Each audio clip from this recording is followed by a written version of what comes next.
Look, like we were talking before, what we're doing today is everything is informal, and I hope those that connect and watch this stream singly or together with their families straighten their legs, make yourselves comfy, get a nice drink, and listen to what we're talking about today. So we're talking about buying Bayraktar, and we're gonna buying it, and we're gonna connect with two guests.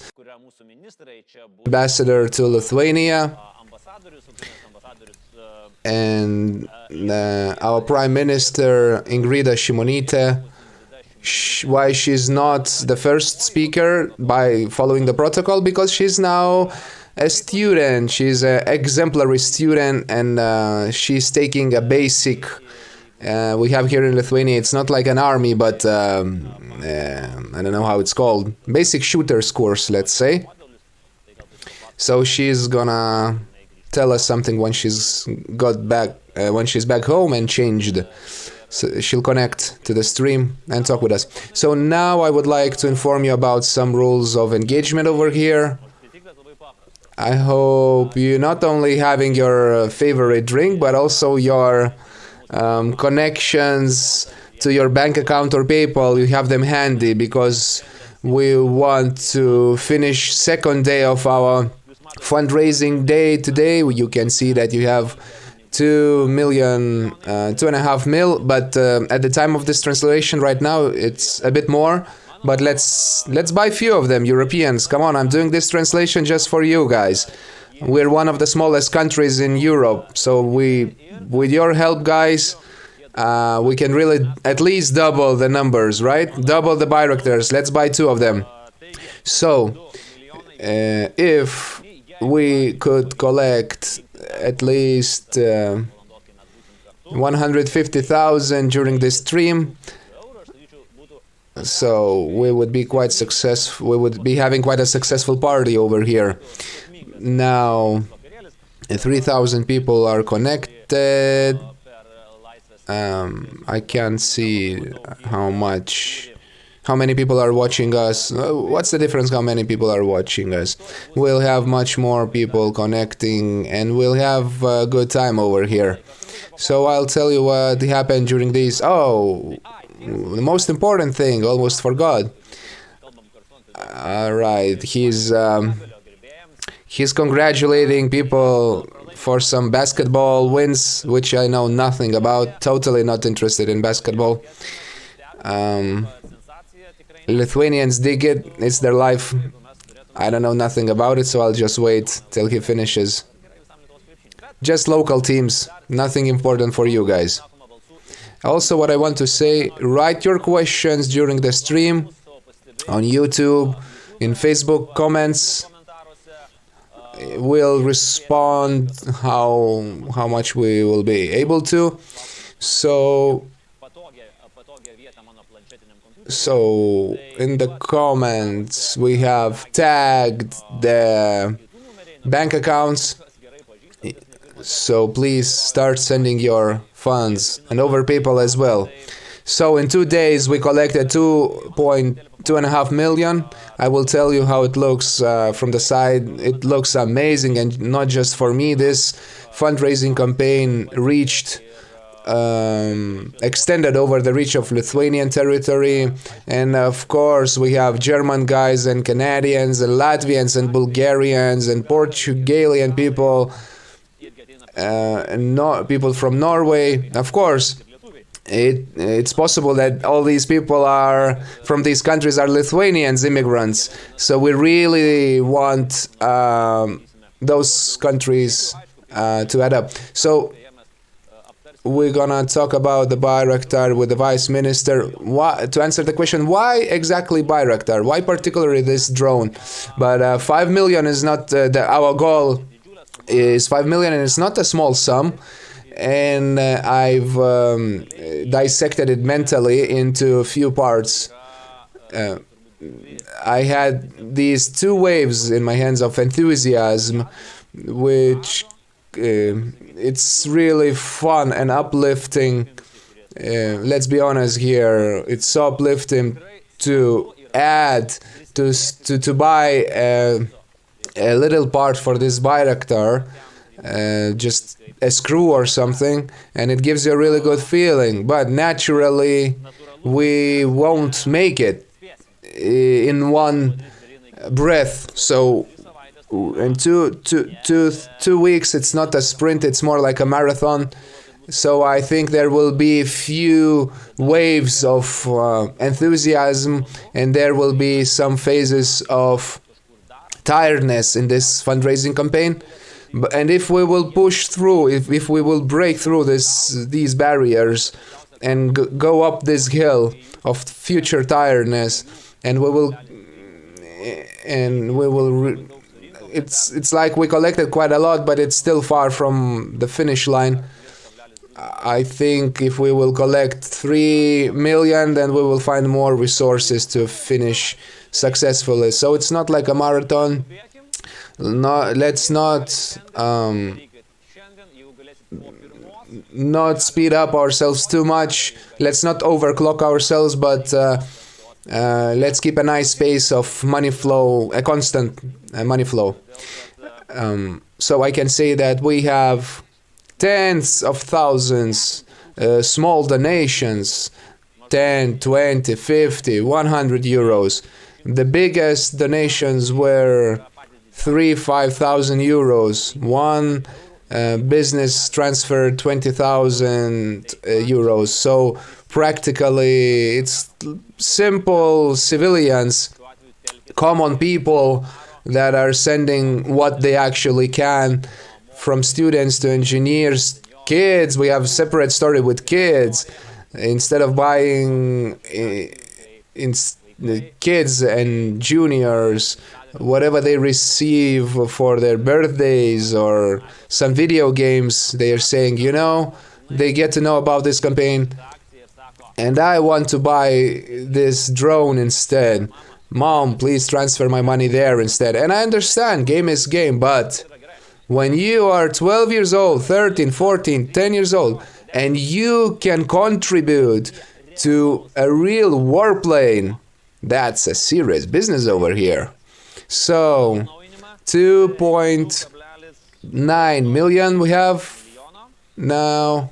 Well, that's a few days ago, guys. I'm doing the translation the second day after the campaign. Actually, the third day maybe. So, I'll have a few more notions for you guys, what's going on. But now I want to connect and say hello to Darius Antonaitis, who is a war expert, a military expert, defense and security, and he will tell us what's going on here. Dario, you're connected, but you're like your camera is flipped or something. Okay, now it's all right. Good evening, Dario. Can you hear me well? Good evening, Andrew. First of all, I want to thank you for this amazing campaign. This is something so beautiful, and first time I hear that the civilians of another country would unite and help fight another country's battle, and I'm amazed by this and inspired. Well, I think we should be thankful and grateful to each other, because you can have great ideas, but if people wouldn't unite, and nothing would happen. So this idea came before it was more like a joke, because we had those jokes on Facebook. Let's buy a tank for Zelensky. Let's buy a warplane for Zelensky. And once we bought those two cheaper drones, which we called Magilas, we raised money successfully. And then the idea came that really, why wouldn't we buy Bayraktar, a very advanced drone system, instead? So we are in a situation where we can say bluntly that there's a high chance that for the money of Lithuanian civilians, Bayraktar will be bought. So tell us, why is Bayraktar so legendary? What's so special about it that Ukrainians even creating songs about it? Bayraktar is one of the autonomous systems that can stay for a long time afloat in the air and perform surveillance with different cameras on board on what's happening on the ground and transfer this information. And how does it work? Usually, to see the target, you have to send the person. He has to lie down in covered somewhere and then send the information back to base. So he has to perform a covert operation and risking. It's a risk operation. So instead, if we use the this system, autonomous PVO, so instead of human eye, it can use a thermovisor, night vision that is built on board. It can send back exact coordinates of the enemy, and then, moreover, it can fire. And after attacking, it can stay and surveil further if the attack was successful. So we are eliminating the need for sacrificing potentially a human for that. And we know that in the West, human life is the highest value. And we also know that it's dangerous in Ukrainian skies because Russians are bringing down all the planes, just like the civilian plane a few years ago, Netherlands Boeing, which carried civilians on board, the horrible catastrophe. So you can be shot down and you will be dead. So in this case, it's much more feasible to send a drone that can detect the target, open fire, destroy it, come back, fill up new missiles, and goes back there or to another location and do the same all over again. And even if it would be shot down, it's just plastic and composite materials. And do you remember that video that the Russian sailor was panicking out in the open sea trying to run away from that drone? So it's also a psychological, very strong psychological influence and weapon. Specific, I don't know which model you're buying. It will be BMP-2 model. If that's BMP-2, it will be air-ground missiles. They're also possible to mount anti-tank missile, and even those old Russian tanks and pseudo, fakefully new Russian tanks could be destroyed as well. So what Bayraktars have done through these 3 months of war? Well, the most impressive for me is that scream with panic from Russian forces. So Bayraktar is one of the unmanned systems. Bayraktar is very advanced system, and now Bayraktar for Ukrainian forces would be, it's making miracles. So like I said before, not the same fact that Bayraktar launches the rocket, but the particular fact how Russian occupational forces are fearing Bayraktar and talking with panic about it, and they're trying to reach for help and nobody can help them, and Bayraktar destroys. That's what I love about it. Honestly, there were questions, why exactly Bayraktar? Why not some other drone? We were having a lot of discussions with Defense Ministry of Lithuania, and you must have permission on state level to acquire such things like Bayraktar. So of course, without this, it would be utopian to think that we can do something like this, buy such advanced lethal systems. So what kind of knowledge do you need to have to control this unmanned? So let's talk realistically. So Bayraktar, it's quite an advanced and complex lethal system. You need to be educated how to use it. And it's like a tool, and soldiers are ones that uses these tools. So you need education and training for that. So the good thing about it is that Ukrainian forces already know how to operate Bayraktars. They know the functions. They can have a nice kickoff, an easy start with it. So in USA, France, or Germany, it would take so much time to train them, and Ukrainians already know how to use it. And again, of course, the export license could not be obtained easily if we would buy from America. If it's at a standard pace, it would take us from 6 to 8 months to procure such thing. And in this case, everything is done already because Turkey granted this export license for Ukraine.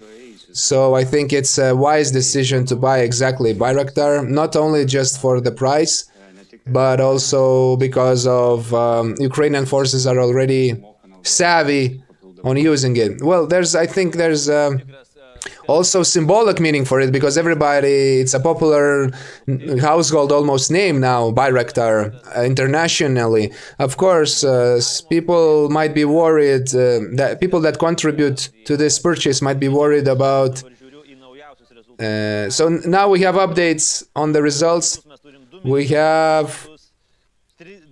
During this stream, 24,000 euros in 20, or just from the start of this stream. So we're going at a pace at 1,500 euros per minute. So I think we're gonna reach our target for tonight. PayPal is waiting for you. You have the requisites, the transfer information in comments. So the main worry that I was talking about is that recon drones or they will be shot down by Russian forces, and that's it. And because Bayraktar goes to the very front line, it goes to hell, to the most heated spot. So can they be shot easily like pigeons? Well, if it's gonna be shot, it's gonna be shot. Why to worry about it? It's important to understand that the weapon is not only what it does in war sense, but it's also a psychological weapon. If it's gonna be shot down, doesn't matter. If this Bayraktar will destroy at least one Russian tank, it's already a big deal, because tanks are much more expensive. And it's most important is the symbolic meaning that the people from the small country of Lithuanian, by our own power and will and contributions, we did that. So it's a very strong message. We don't need to worry if it's gonna be shut down or no. It's not an item in the museum. First of all, it's a weapon that has to go out there and kill. So we must turn on our killer's brain, our warrior's brain, and let's not worry if it's gonna have a scratch or something. It's absolutely not important. I think that now people are watching us, and youngsters and kids and old people possibly. Yeah, let's turn on our warrior's brain, and everybody goes, yeah. Yeah, maybe they would not want me. Those people, we got a fantastic, absolutely marvelous transfer from private pensioner's house, how it's called. Yeah, where you have old people house. So they transferred it with much love. It's amazing to get this kind of transfer from there. So thank you very much for your comment. Have a great evening. Thank you. See you. So 2.2 million it was back then. We'll give you updates on that. Now we're gonna talk with Ukrainian Petro Beshta. He's a Ukrainian ambassador here in Lithuania. We are completely humbled by this transfer that we got from these old people's house. So we can see that the old people care for that, young people care for it, everybody cares for this cause. So it's not only about if we're gonna win something with that Bayraktar, having in mind if it's gonna shoot down any kind of Russian war machine, we will be in profit, so to speak, already, because any BTR, any warship costs many times more than our Bayraktar. And of course, let's understand that it's not only this. There's also moral aspect for that, like Darius mentioned very correctly, because those occupant bastards are perceiving pain and psychological panic when they hear about Bayraktar or spot it up in the sky. So, do we have more connections? Do we have Ambassador Beshta? No, not for now. He'll be shortly. He'll connect. 2,200,045. That's what we have. People contributed already. So it's a great sign. I won't. We have these small donations. It's very important that we have small donations. He's coming in mind 50, 20, 10 euros. So we'll also talk with our defense minister, who is in Estin, in Saaremaa Island, because there's a meeting there. But we're gonna speak also with defense vice minister Vilius, who's in Washington right now. And Vilius is the one who was leading the negotiations with Turkey, the manufacturer of Bayraktar, because there are quite a few questions you have in press, in media and press, because different notions of the price. Somebody is saying that the Bayraktar costs 2 million or some other number. So war machines is not like groceries in store with a price label on it, and he will clarify that for us. So we have questions incoming. I will answer what I can answer. Did we expect to collect this sum of money in 2 days, over 2 million euros? No, I did not expect. Is it a shock for me? No, it's not a shock for me as well. It's a pleasant, unexpected thing. We were not running with our naked asses in the woods. We expected. We planned this campaign well. We're still flowing with the first wave.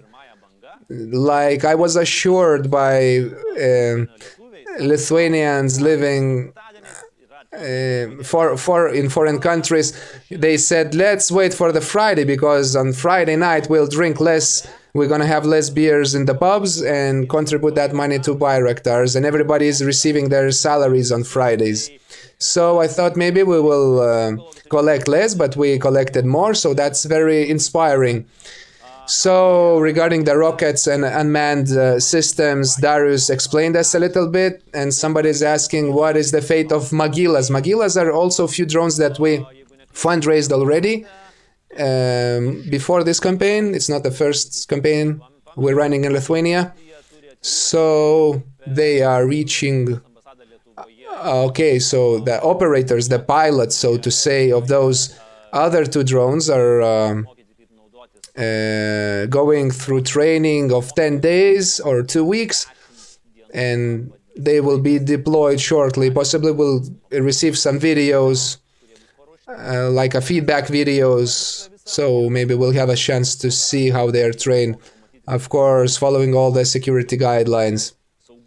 And then those pilots will go back to Ukraine, and those drones will follow with them. And once they will reach the front line, possibly we'll receive some short video on how it's going with them, how they're destroying occupants. So the question is, what name we will give to our Bayraktar, because we're giving names to drones. That's a Lithuanian national tradition. So I cannot say what name we will give to this Bayraktar. We're gonna organize collective voting for choosing the name. And now we have online Ukrainian ambassador in Lithuania. If he hears me, I'm saying hello to you. Good evening. Good evening, Mr. Ambassador. Good evening. I'm sorry I had some difficulties with connection, but I hope now is everything okay. Yes, I hear you perfect, and there is no problem. You know, if I get a chance to talk and tell people to donate more and more, so I'm gonna take this chance at all. So, Mr. Ambassador, let's start with how do you rate this massive well, let's call it adventure maybe, that Lithuanians are taking to buy heavy weaponry, namely Bayraktar for Ukraine? Well, as far as I can understand Lithuanian language, I understand that there is more than 2,200,000 euros already, and congratulations. That is a really impressive project and impressive result. It's really unimaginable for me, but I would say that Lithuanians in general, they keep impressing me all the time, and this project is just another example of this. When I just arrived in February to Lithuania, I had a huge plans, and I was prepared for my mission here of building businesses, building strategic partnership with Lithuania.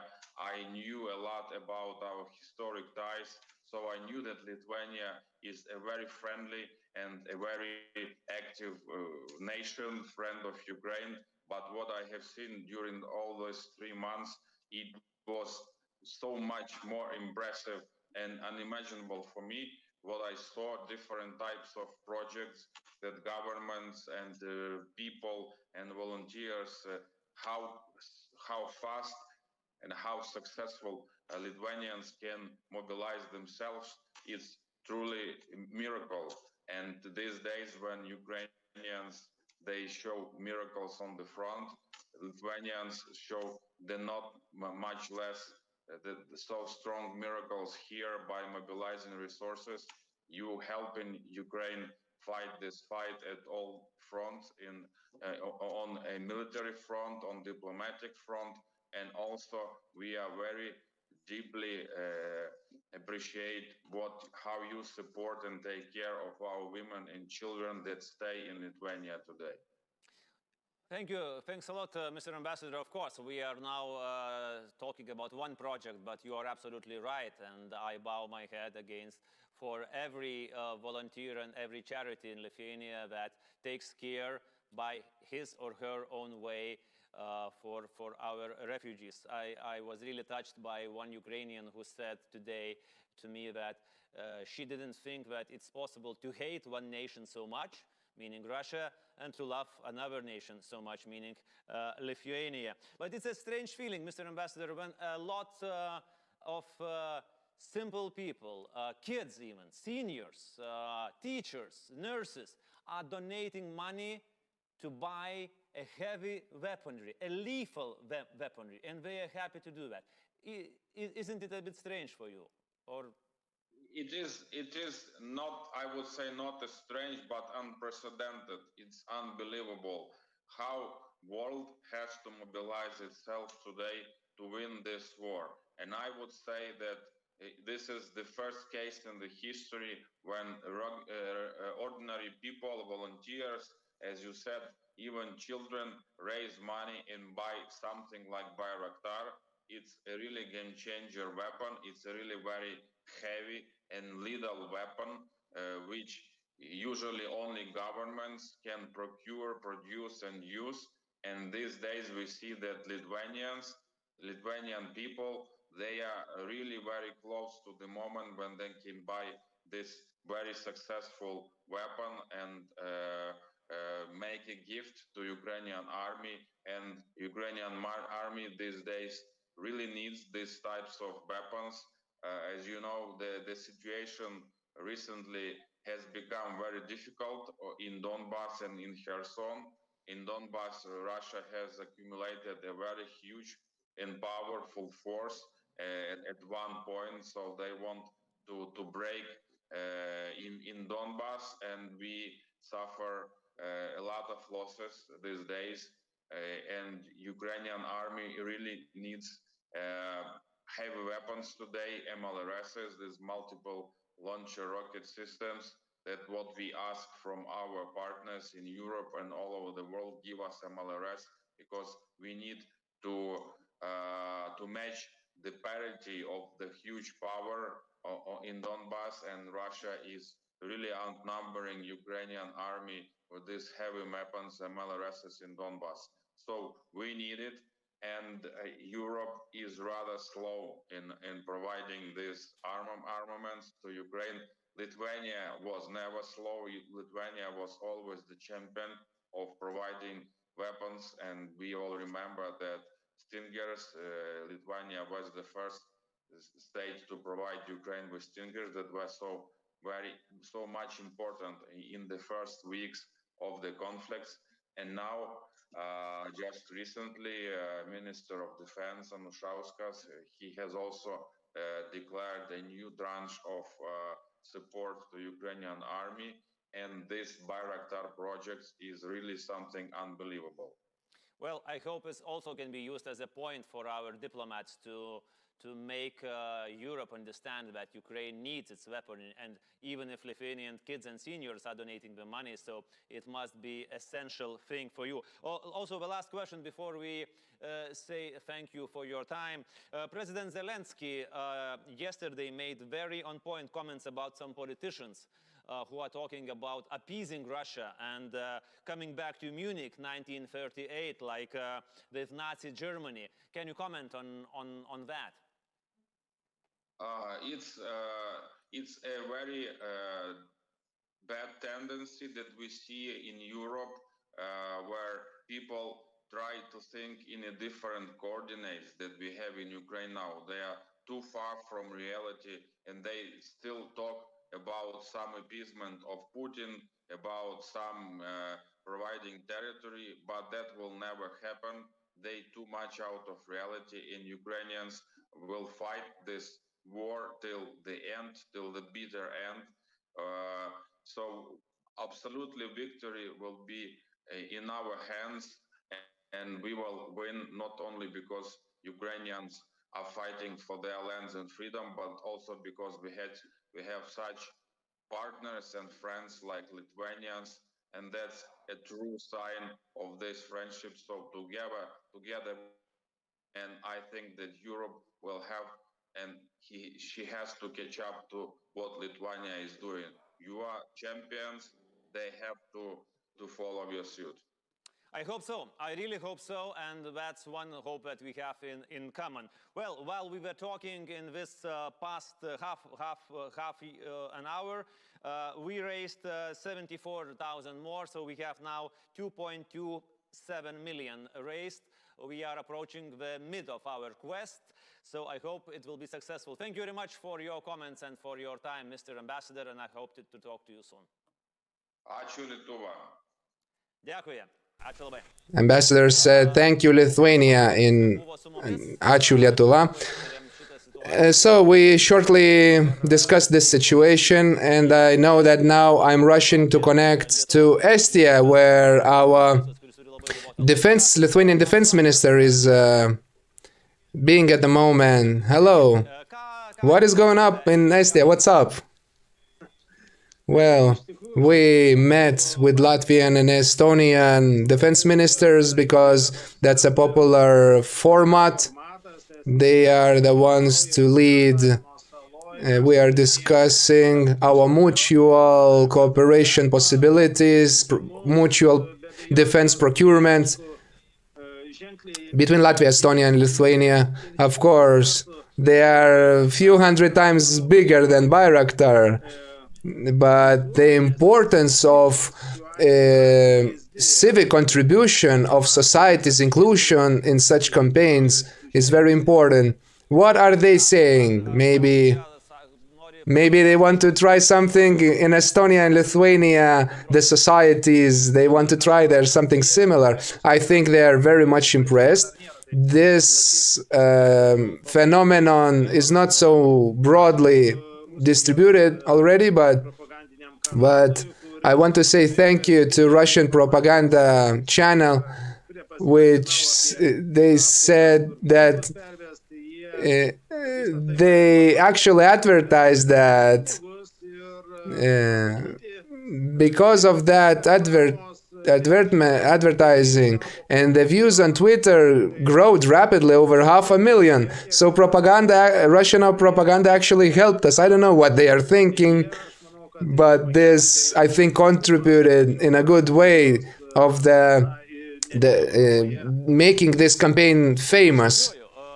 Yeah, this your tweet where you're calling everyone to contribute to Bayraktar, and I saw, yeah, Russians got into panic, Russian propaganda. How is it possible that Lithuanian defense minister is collecting money, which he just shared the initiative, right?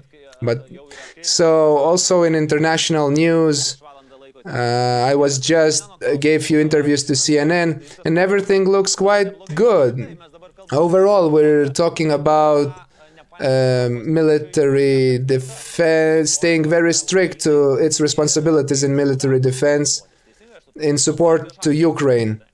Yes, of course, Baltic states, from those small countries, Europe is made up of, in Europe we are small states, but we are one of the major supporters of Ukraine.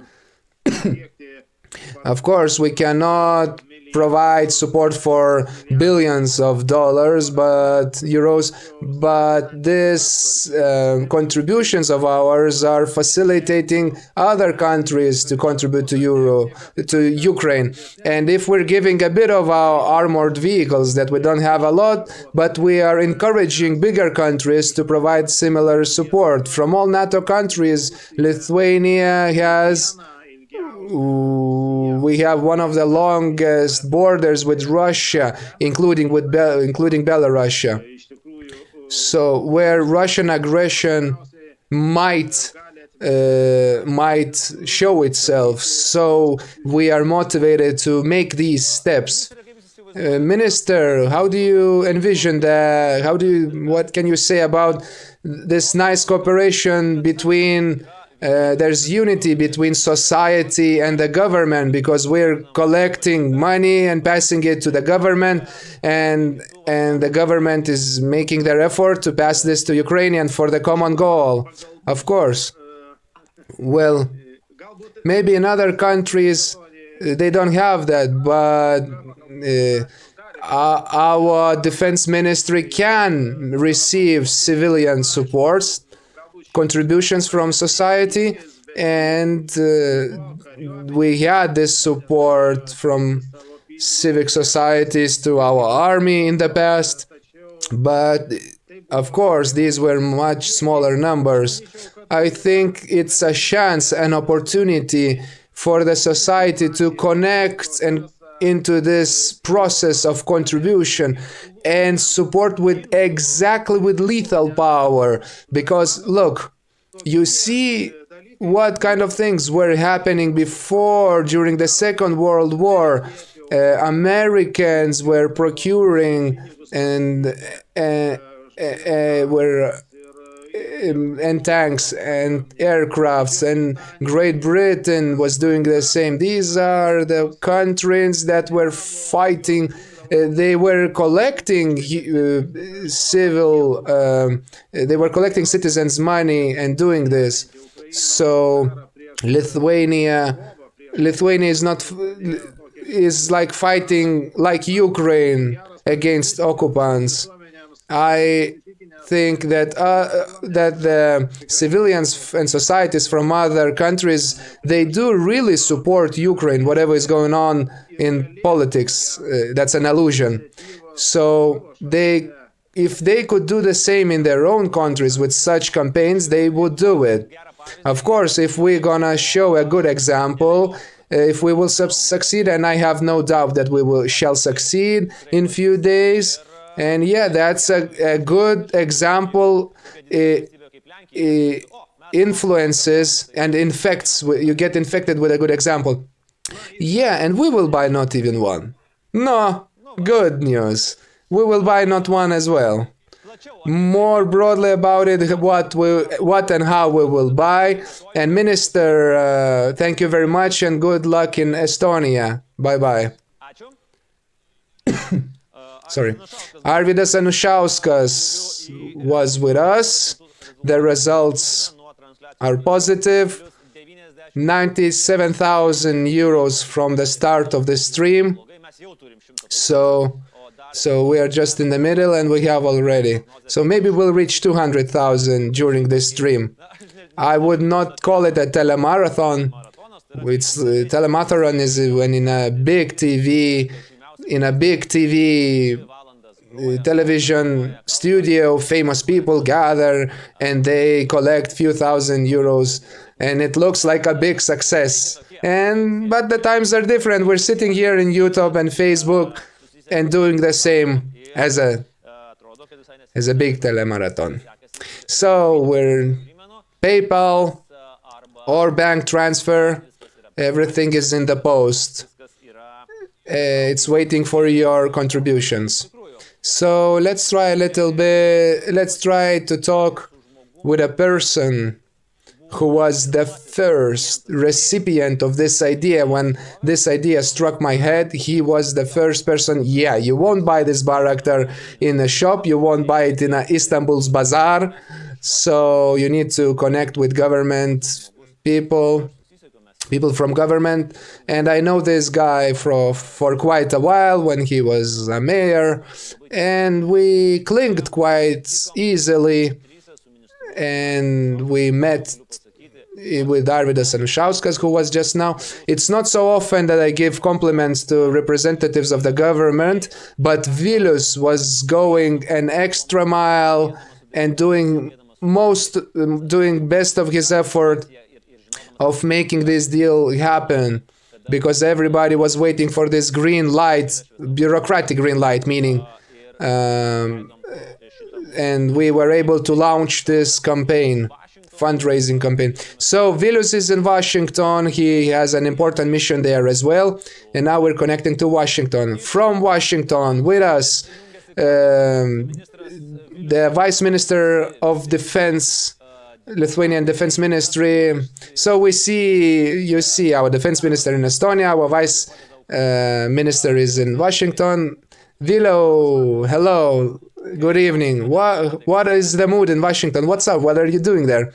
Well, there's good mood here. We're doing our effort that our military would be stronger, and that the support of United States of America would reach us faster.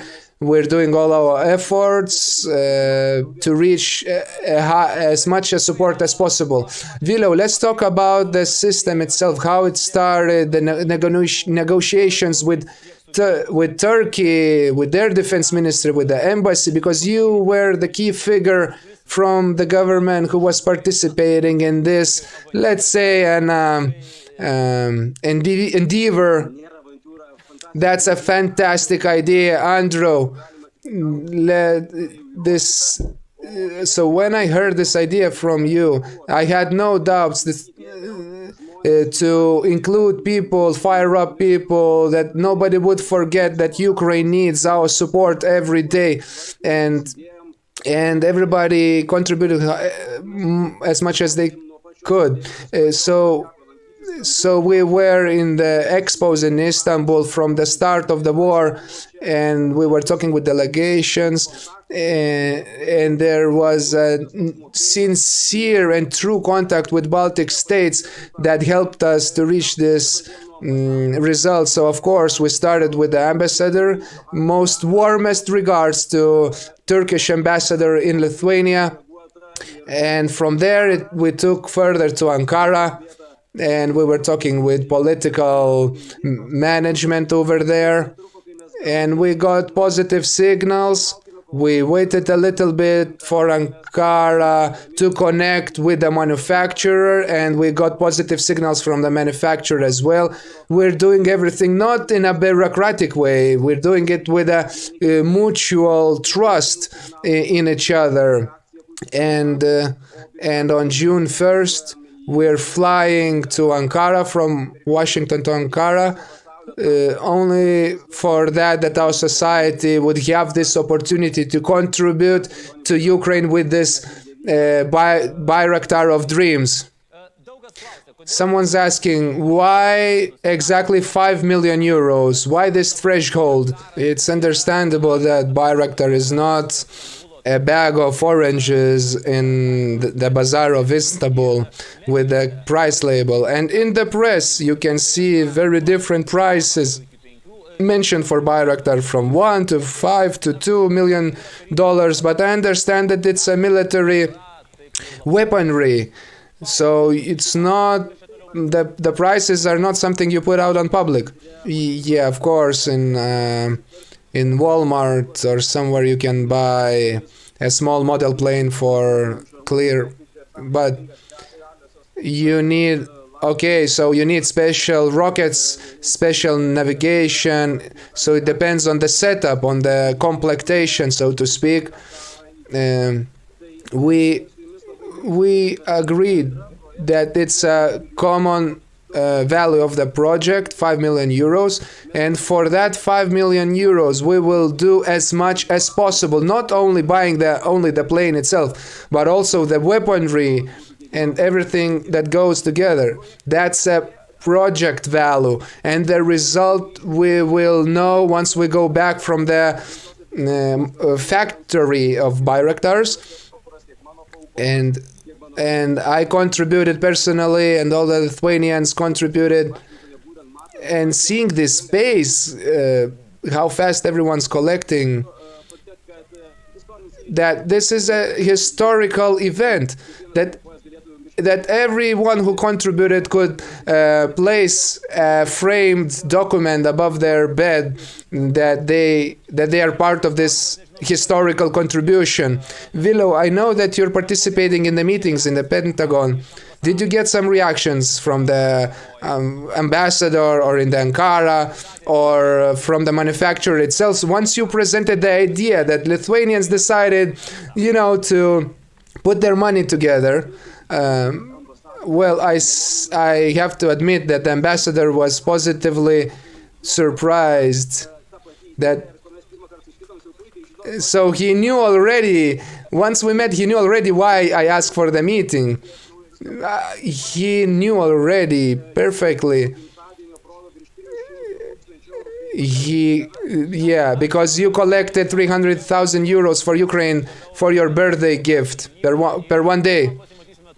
Maybe we'll see each other in Turkey or in Lithuania. Slava Ukraini, Heroyam Slava. It means glory to Ukraine, glory to heroes. So we were just speaking with Washington. Yes, that was not a direct stream because of the time difference, and he was occupied in the meetings in the Pentagon. So I couldn't present some of the questions from the live stream. But what you were asking, for example, will it be possible to see the success of Bayraktar destructing occupants' forces? How much time it will take from buying Bayraktar, from buying to deploying actually Bayraktar? Is it possible to put some Lithuanian emblems on stickers on Lithuanian themes on the Bayraktar? Yeah, I think we will be able to do that. To other question, the answers we shall have after Lithuanian delegation will come back from Ankara, signing the LOI, the letter of intent, and with all other details. Sorry. So our minister is going there on June 1st, if I'm not mistaken. So we'll get some video footage feedback from there, and maybe we'll get some footage from the manufacturers of Bayraktar, from the factory itself. So regarding the project value, why we're saying it's 5 million, the value of the project is 5 million, because we're trying to fit as much as possible in of value for Ukraine in those 5 million. We're trying to stuff as much as possible value, and every single euro of yours will be used in most effective manner. Training of the pilots, and they're staying in the training base, and they're feeding, everything is counted in that. Sorry. So 2,313,000, almost 14,000. So up until now. So now I'm talking and saying hello, not with Estonia, not with Washington, But is that Antakalnis? That's a neighborhood in Lithuania. Good evening, Prime Minister. Antakalnis, am I right? Yeah, it's Turniškės. Ingrida, we postponed your appearance at the last phase of this live stream because you simply wouldn't make it back from those courses. I didn't know when they would finish. Maybe I could make it earlier, but it was... So that's a basic shooters course? Yeah, that was a basic. So what did you learn there? Because I passed that course a few years ago.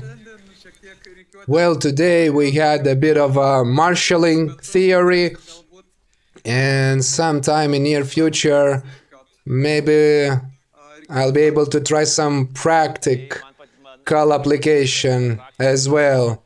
Oh yes, I was particularly lucky about it.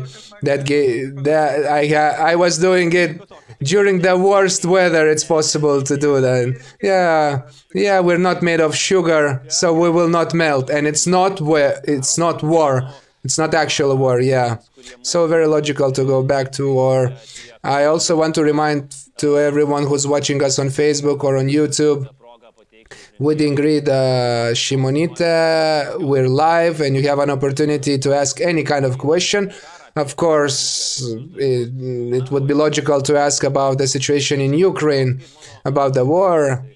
But if you'll have something very important to ask, maybe we'll be able to make your question to go out. So your first reaction to this adventure of ours, that even your government, ministers of your government connected, and children and teachers and seniors, we got sensational here that we received a contribution from old people's homes and etc. What is your reaction? Please evaluate how are we doing. I think the idea is very crazy, and I can't say that I am not sympathetic to such ideas, because on one hand it's very concrete, it's a concrete thing, and although it's not kind of things that you can buy somewhere in the shop, it's not what Russian soldiers can buy from fishing shops. So Bayraktars you cannot buy in such a manner. And I think that in these circumstances people understand the specific purpose, and I guess it's probably quite attractive to donate and participate. And then you can think of to yourself that I contributed to some kind of a screw or some kind of a part of the Bayraktar. And I would say that these kind of modern and unexpected fundraiser campaigns are helping people to fire up again and again, because we're in a third month of war. I'm not saying about that in war, but this invasion, third month. And the first wave, when we were talking before, guessing what will happen with Kiev the first week, and then a lot of funds were collected by Jonas Blue Yellow Foundation, and the mobilization was very strong. And now this mobilization and inclusiveness of people is very strong in your project. For us, it's most important not to get used to war, to what is happening in Ukraine. And all of these initiatives that are helping not to get used to what's happening are very valuable. I think we're talking about getting used to is not only about contributing or not, but the news of war is something that gets getting a routine, becoming a routine.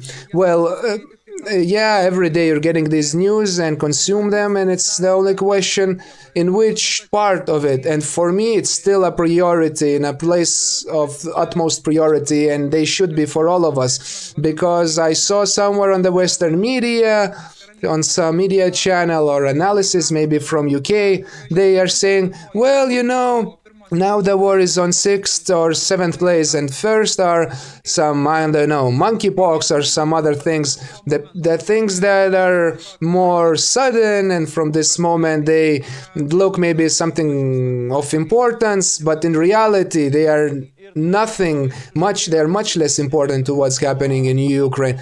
But that's also playing a hand for Russia, right?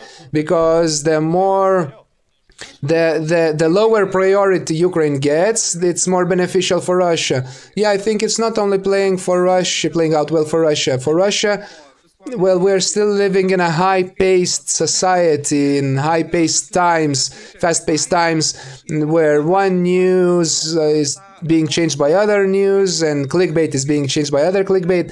And I'm already noticing that emotion that especially some colleagues also from the West too, and population of those countries, that emotion, if I could say it boldly, it's going like, no, I'm fed up with that war. How much we can continue with that? So it's not a nice manner to put it that way, but that's how it is.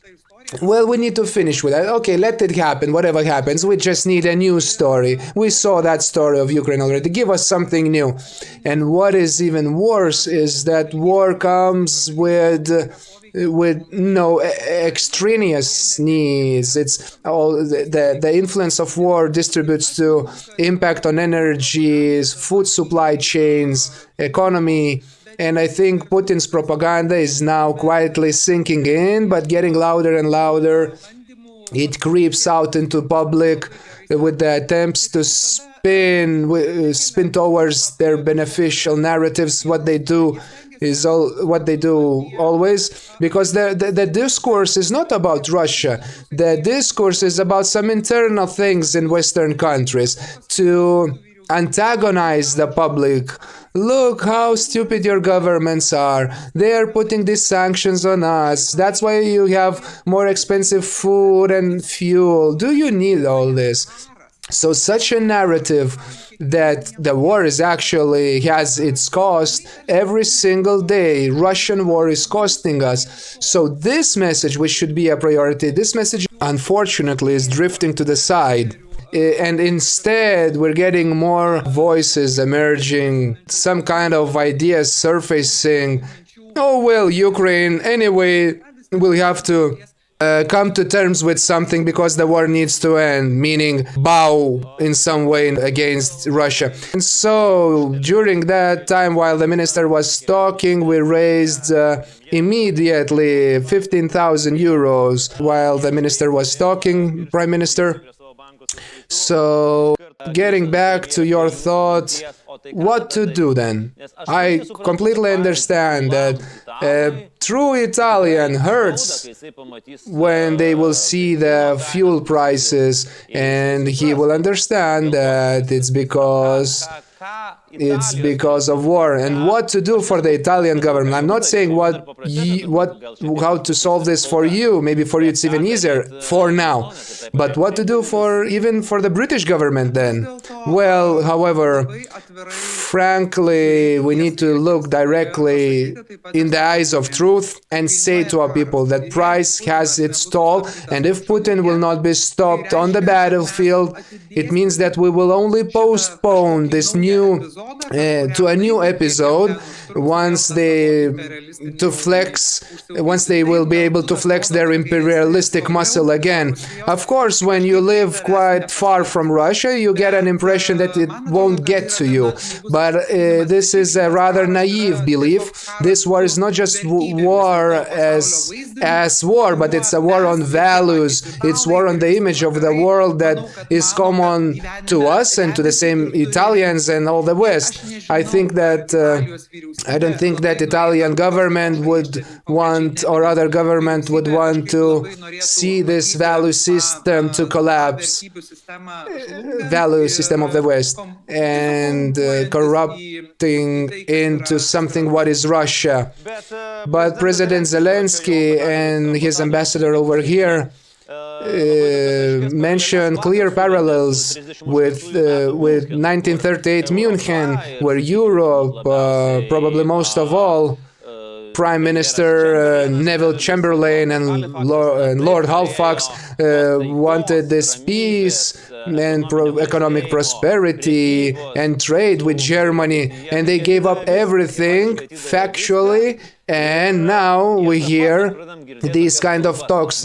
No, let's give that peace to Russia. Let's not force Russia to lose.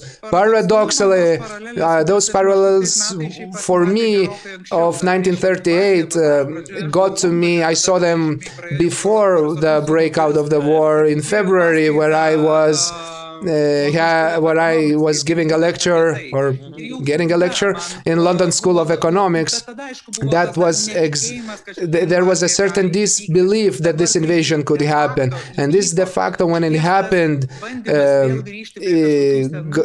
this attempt to go back to some old illusions, it seems so short-sighted to me, because at the end of the day we do know and remember how it happened back then in 1938. So this so-called appeasement politics is that will somehow take over. But after all, both Germans and French politics, they are giving lectures in universities, and they read books about Second World War and even First World War, and they saw some documental footage. They are not stupid. They must understand that this scenario is repeating itself. Well, maybe the level of sensitivity is different. After all, we emerged from the Soviet Empire 32 years ago. Therefore, many people in Lithuania, including myself, who had enough of their conscious life as a teenager under Soviet system, that we could tell ourselves never again. Whereas, as far as I'm concerned, for example, to some Austrians or other colleagues who were liberated and they were left alone, left in peace afterwards, some of them perhaps sooner or later, they didn't notice that kind of a difference, and then don't feel this difference. They don't have this historical memory. All of this is just a book memory, and our memory is live memory. We still have our parents and our grandparents and ourselves. We have live memory and understand the language, meaning Russian language, and nuances that play between Russian leaders and their speeches. And we don't need somebody to translate, because you're losing some particular essence when it's being translated. So we just sense it better. That's why. Well, I can also be happy for, while we talked, we got another 18,000 went into our account. Oh, that we would have money flowing in our budget every minute, which would be good, no? So we have so thumbs up Prime Minister is giving. So Prime Minister, well, Baltic, the role of Baltic states, the role of Poland is very clear. When you're talking with your colleagues in the West, doesn't it look like we're becoming kind of a mosquito, buzzing around? A bit, yes, there is something like this, because right in the beginning of the invasion, the reaction was that, oh, so you were right, Baltic colleagues or Polish. Yeah, the German minister said that when she visited Lithuania. How it happened that we did not listen to you? You were right all the time. And that lasted maybe just a month. And how did you see that? We were seeing that all the time. How did you spot it that only a blind could not see that the invasion would not happen? So somebody had invested big expectations to this Fukuyamish sense that you could a monster put in a frame of civilized, that you could put a monster in a civilized frame of economic ties, meaning Putin. But now there's more sensible, more of an addition to that. Yes, you were right, but what? Yeah? That kind of an addition. So what? You were right, and what? But this temperature, we're keeping up this temperature boiling because we not only thought that we were right back then, we also think we are right now. Because if the West will blink right now, if some appeasement will start, then the best what will happen is a frozen conflict that will renew with force after a while. And that is what is happening right now, the battle of eyesights, who will be the first one to turn their eye. I think what is going on, Putin is looking for a crack through which he can slide in, and this crack, because it's not beneficial for him to construct a narrative who loves Russian, and this Russian culture, so to say, that played a little role before.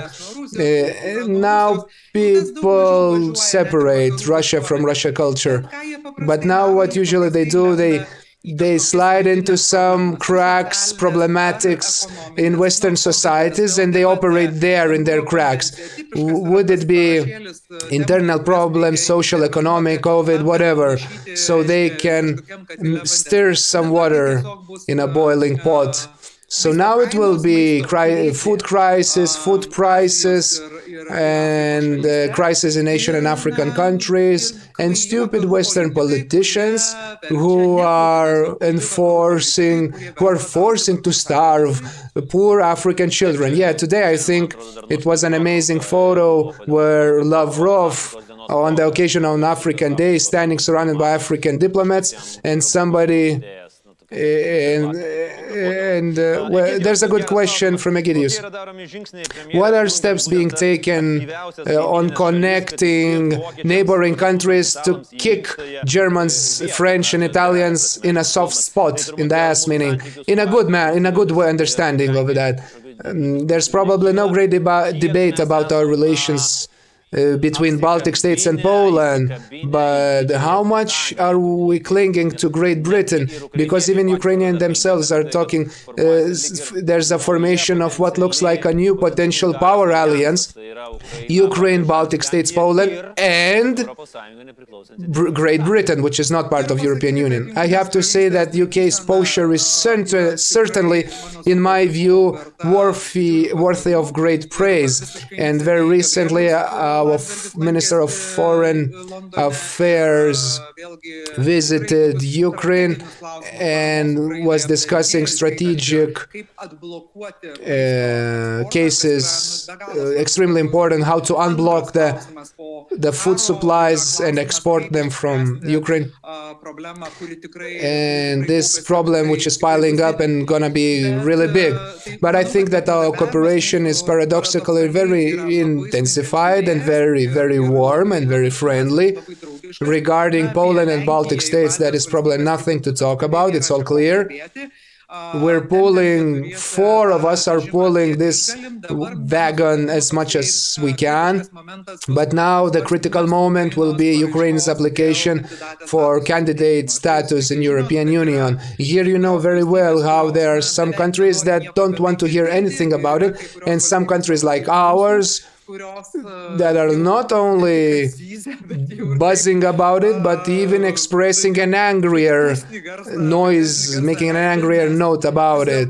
Because, however, we're trying to tell our colleagues that Ukrainian people are actually dying now every day, not just for themselves, but also for you guys. And that needs to be engraved in minds.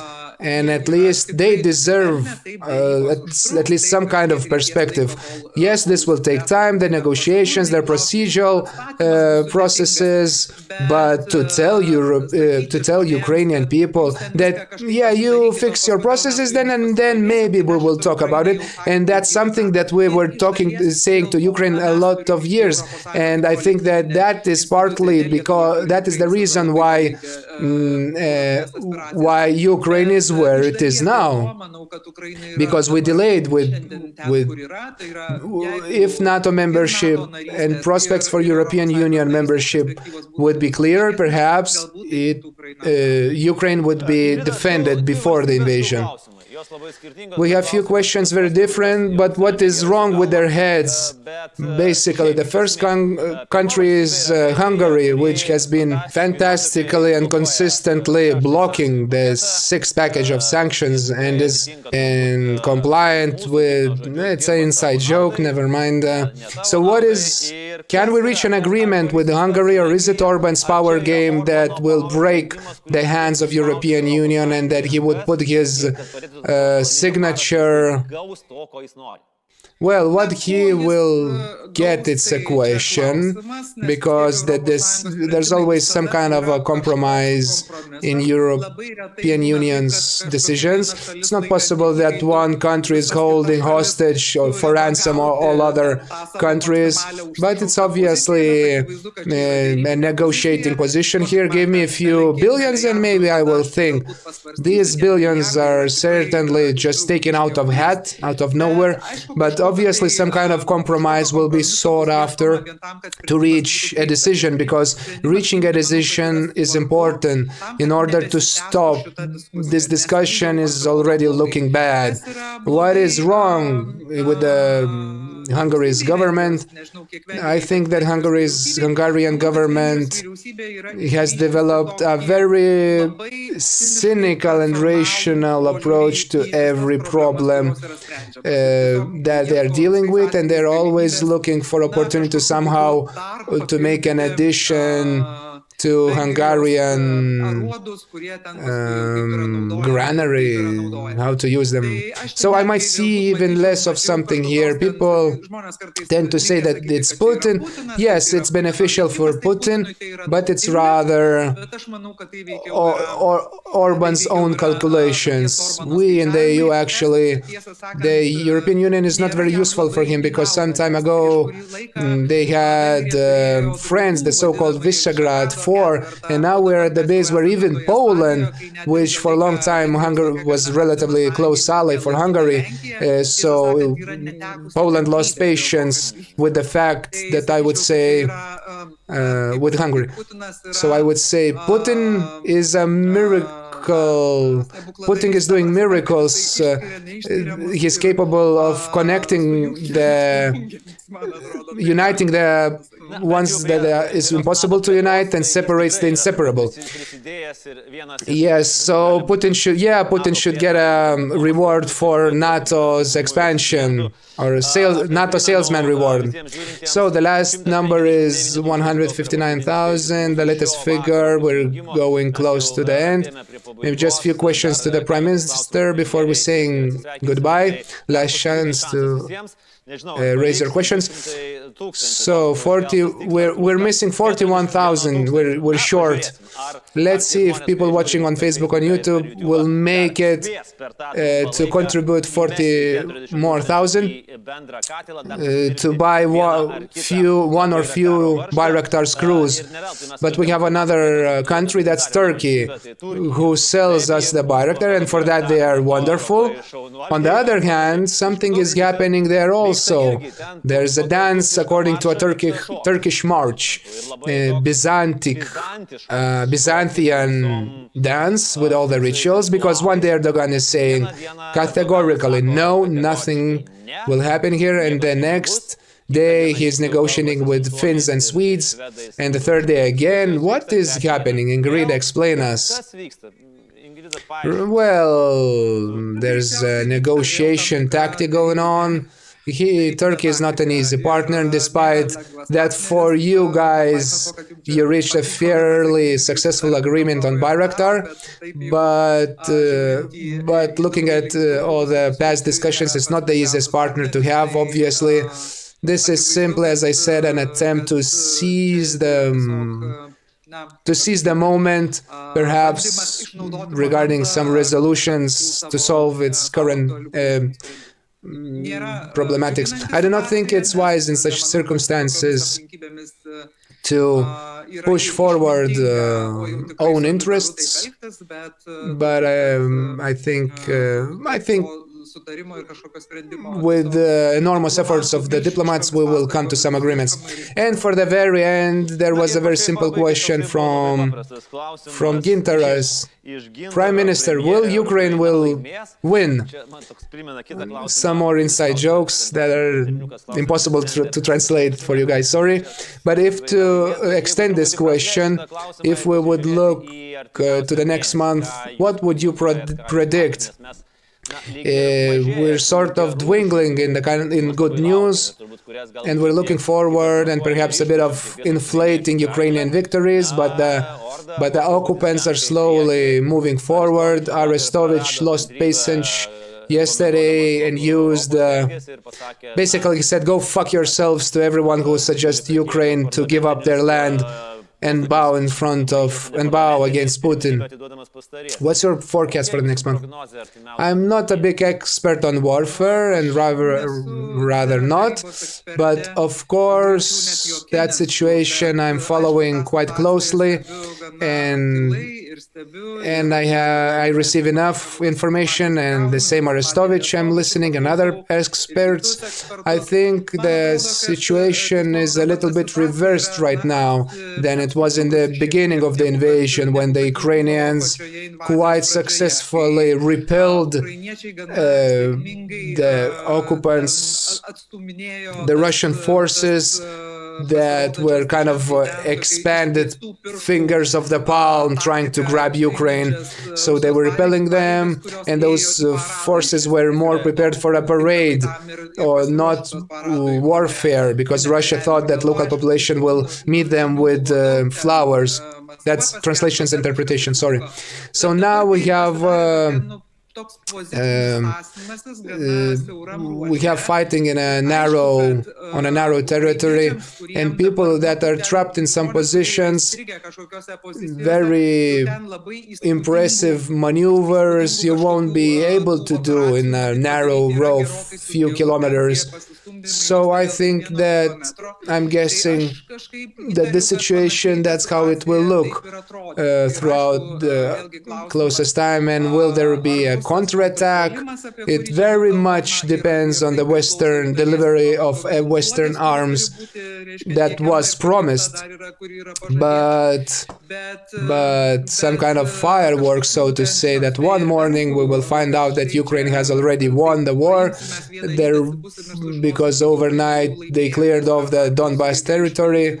This kind of expectations we should not be forming for ourselves. In any case, it is clear that Ukraine has won already. It showed the whole world that they stopped the second strongest army in the world. So if Ukrainians would have proper weapons right from the beginning, and the West and they would be more prepared for the invasion from the north and the part of Crimea,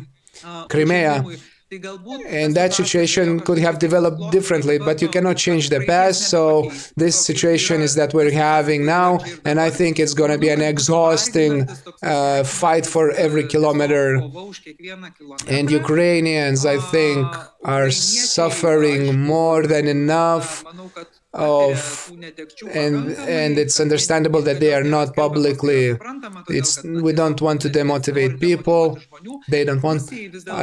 From the Russian side, they are scrambling people from different regions, but this will only get harder and harder.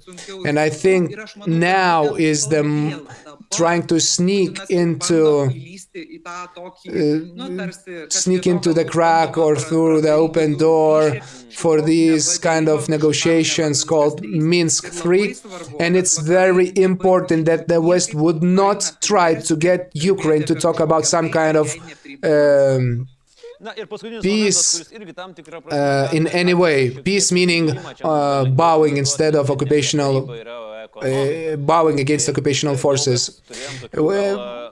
and many people had expectations for a quick solution. The economic sanctions passed already 3 months from the beginning.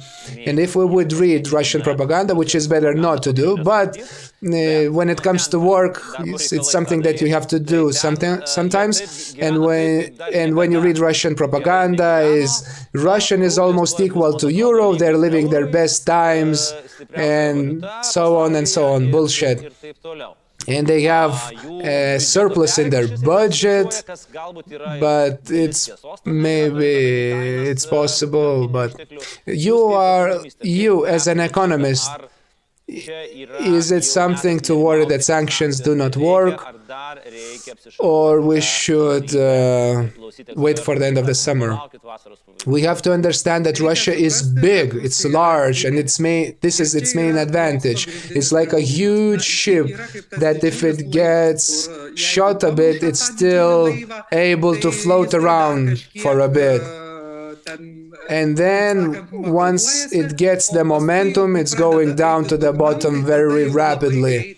So Russian economy is nothing good there. What the dollar-ruble course is showing, it's something like to calculate the fat in milk with the clock. So there's just no demand for ruble. The central bank, the artificial measures that were taken by a central Russian bank, people are not allowed to change currency, they cannot dispose their assets. But now, and that has impact on the budget because